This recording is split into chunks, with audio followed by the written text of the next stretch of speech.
the last 15 years, I've had the opportunity to work with people whose stories are often invisible or whose voices have been forgotten. I've used a combination of different technologies, including immersive theatre, audio triggered spaces, projection mapping, haptics, and augmented reality to create open ended worlds where the story can play out in order to harness the Renaissance qualities within people. The truth is, the way we consume and create content is shifting all the time. No longer do we, as audiences, just want to hear stories in a passive way. We want to experience them as if we were walking in the shoes of a character in that world. Why? Because it gives us agency. It allows us to have choice. It lets us interrogate the world in a different way.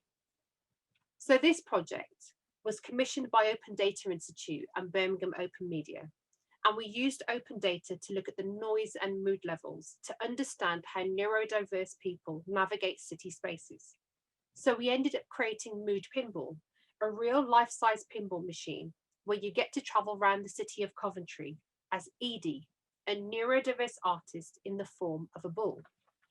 And there was many things that we learned from that project.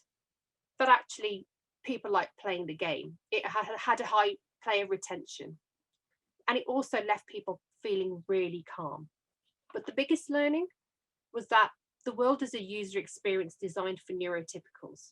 And if you are neurodiverse or physically limited, everything is a constant workaround. And I think as we move into a post-COVID-19 world, that's really how we can start to use these spaces of arts and culture to rethink about how our city spaces or our spaces best serve us. Okay, then. So yeah, hello there. So I'm Foka Wolf. So I've been producing work in the public realm for over 10 years now in the form of street art and installations. So I started off pasting off these big illustrations around the walls in Birmingham, just for fun, really. It was a hobby that I enjoyed and felt like I could sort of change my surroundings without asking. So then I started to do these sort of surreal classified adverts about 3 years ago. So I'd stick them up in like lampposts and phone boxes and things like that. They're very sort of like surreal sort of things that you would have to sort of look at. If you didn't see them, you would sort of miss them. But then because I knew how to produce large format prints for cheap, I wondered what would happen if I blew up one of these adverts and put it on the roadside. So I chose this one.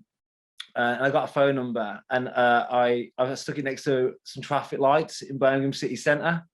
So there's a real phone number added to it, and yeah, it completely blew up and gained like loads of attention for the media, and basically did a viral. But then when I realised the sort of power that these adverts had, just like on a sheet of paper, could have just over people passing them, I wondered what would happen, if I could sort of highlight some issues. So this was on the site of a church that they were knocking down in Highgate. I hope that you can see the power in public art and the power that it has over people. And it opens up conversations, and it really can't be ignored because it's sort of in people's faces. I mean, and the public art, it can be huge structures like this Martin Creed piece in New York, or this Espo piece in Brooklyn, or it can be something as simple as just some pallets and turf on the street. So I want to set you this challenge. And the challenge is, how might we create new spaces to exhibit public artwork that benefit the area? The people that live around your premises didn't ask for it to be there, and you sort of owe it to them to make their surroundings look nicer. This can include positive aspects of your ethos or brand message, but please don't make it an advert. Art is powerful. Utilize your space, speak to the community, and make something. My name's Andre. I'm a designer based here in Warsaw, and I've spent the last 9 years in the creative sector, just prototyping different ways to expand the opportunities available to people that are looking to have a positive impact on the world. From setting up creative hub spaces back in 2014 to co-designing radical retail environments, I've always had a deep interest in how design impacts our worlds. And having come from a difficult background growing up myself, I wanted to create a company that actually looked at that problem. See, at Kyondo, we thread everyday people into design processes shaping how we live.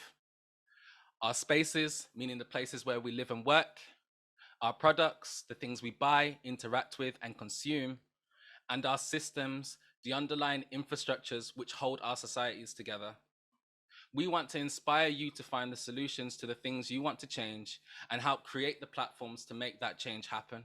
We at Kyondo, we see the potential of all people to contribute towards the most sustainable design decisions which shape our worlds, our neighborhoods, our towns, and our cities.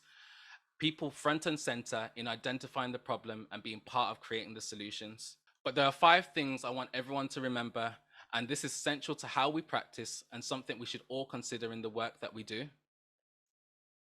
The first is that our work should be research driven. It should locate the root of the matter and start from there. The second is holistic design. Think holistically, be intentional, and aiming to create continuity and connectedness between the different strands of your work.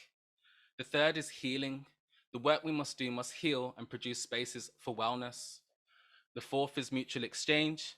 For us, this means equity, not equality. We must create equal opportunities which empower people that have been systematically disempowered. And the fifth and final one is that we must ensure that all the work we do is community-led, ensuring all people are given a voice in the process and delivery of change.